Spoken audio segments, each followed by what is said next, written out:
You might want to get a pen for this because you often want to know where Joy is. She's going to tell you right now. Tonight I'm going to be in Boston at the Wilbur Theater, and tomorrow night I'm in Hyannis at the Melody Tent. Okay. So if you're in that neighborhood, come see me. We'll have a few laughs. Absolutely. Okay. Now, a mother in South Carolina was arrested and charged with criminal neglect because her 14-year-old son weighed over 500 pounds. Ooh. And it has people asking if childhood obesity is a form of child abuse. What, because she force-fed the kid or something?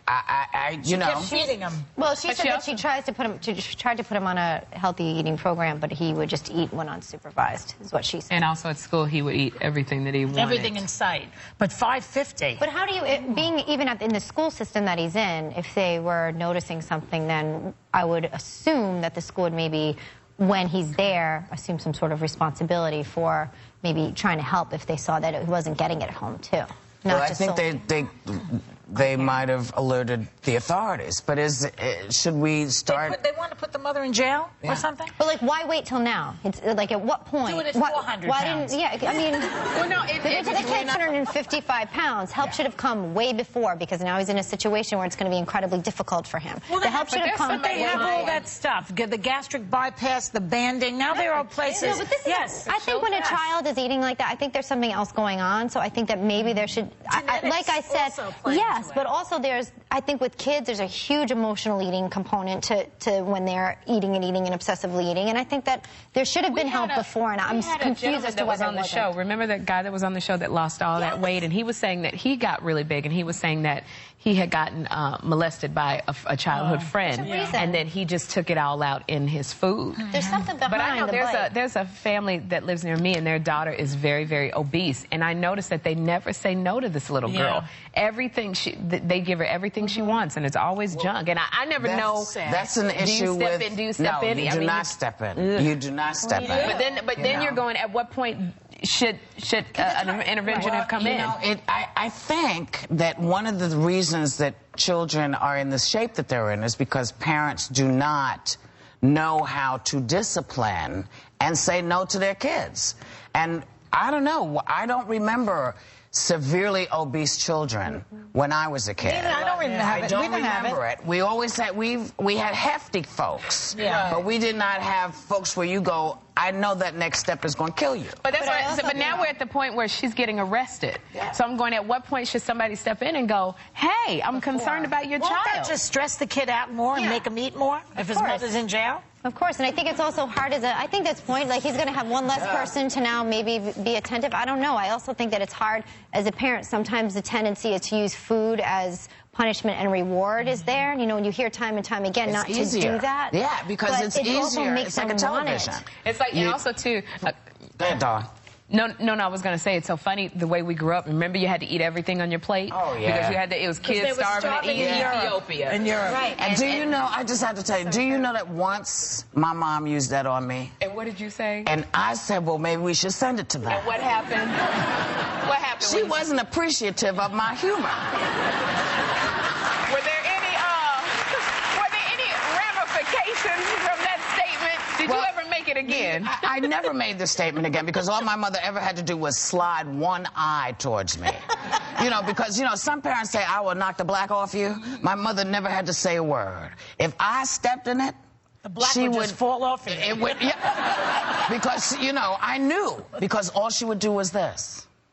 And no was not an option as a child. It wasn't no.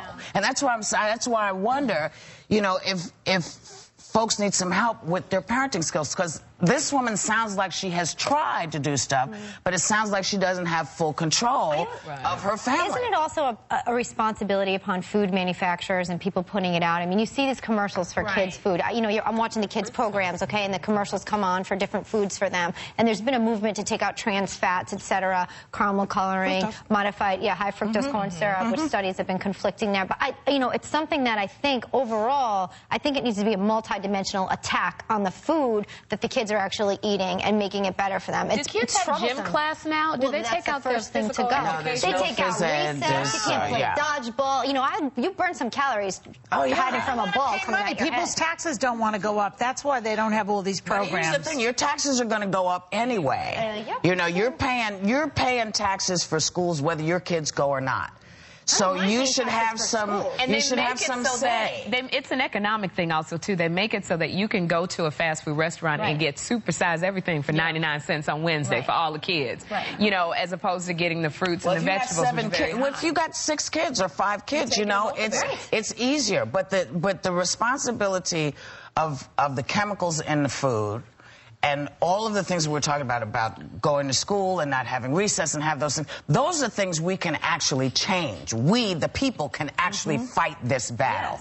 But it really requires us really giving a damn. But don't you think that there was none of this when we were kids? Because there was no McDonald's or any... There was, but it was a treat. I had McDonald's We had it as a treat. It wasn't an everyday thing, McDonald's. And also, a lot of the things that are preservatives and stuff were not present in our foods. And often with our parents, if they came from rural areas, they were growing their own food. So they had a whole different way of doing things. And I think, you know, it is very expensive now to buy fruits and vegetables if you have a large family. So you have to start... You know, you gotta go with the Italian, the pasta fazool, the scatolin beans.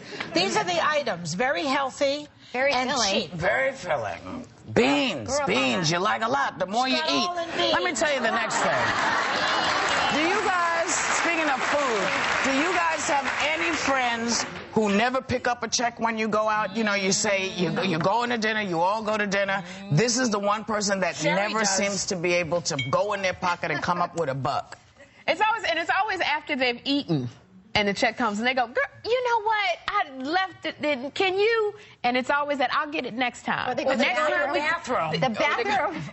But I always say that I'll get it. You know, you got it this time. I'll get it next time. And that next time never comes. So then why do you continue to go out with them? I feel bad because I feel like I'm so blessed to have what I have. You know, I'll pick it up. What about the group dinners? Like I was talking to a friend of mine where everybody's out. You know, you have like 10, 12 people out to dinner, and then someone may only order like a salad and water, and the other person an appetizer, a beer, coffee after. They always want to drink wine and never put it up.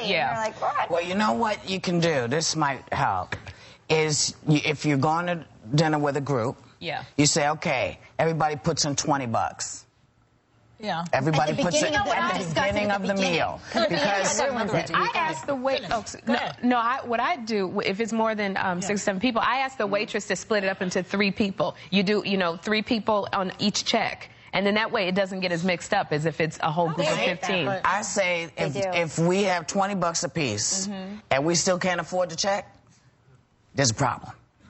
If we're looking, you put your money in and you look at the menu. Everybody puts in 20. So if you're 6 of you, that's right. So you said we got $80. So let's figure out what we can have, because this is all we have. Let's go to Chuck E. Cheese. Yeah, because that knocks Joy out the box. Joy likes wine. I have a friend who is wealthy, and he loves like a $300 bottle of wine. And he always says, I've got this because I want that wine. And we say, okay.